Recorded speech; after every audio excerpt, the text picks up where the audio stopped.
reflection of a point in a point. Part 1.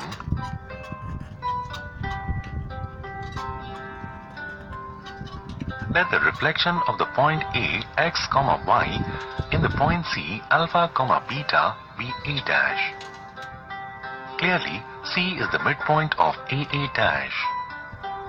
Let A dash is equal to PQ, then C is equal to alpha, beta is equal to x plus P by 2, y plus Q by 2. This implies alpha is equal to x plus P by 2 and beta is equal to y plus Q by 2. This implies P is equal to twice alpha minus x and Q is equal to twice beta minus y. Thus, A dash is equal to twice alpha minus x, twice beta minus y.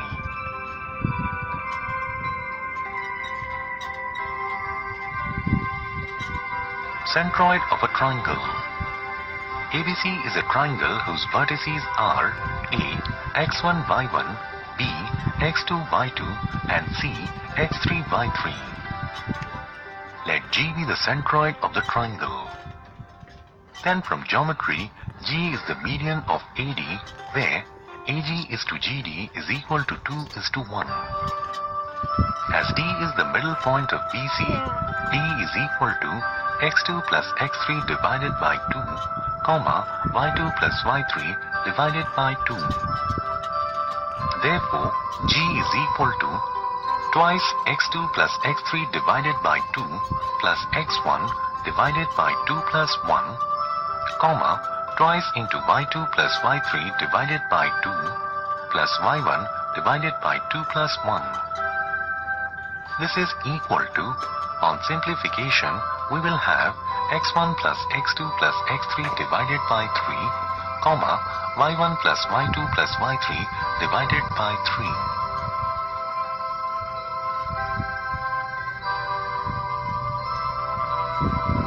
Example 1. P divides the line segment joining A minus 2, 1 and B 1, 4 in the ratio 2:1. Find the coordinates of P. Let's solve this. From the section formula, P is equal to 2 gets multiplied with x coordinate of B, that is 1, plus 1 gets multiplied with x coordinate of A, that is minus 2, divided by 2 plus 1. Similarly, for the y coordinate, 2 gets multiplied with y coordinate of B, that is 4, and 1 gets multiplied with y coordinate of A, that is 1, divided by 2 plus 1. This on simplification comes as 0, 3.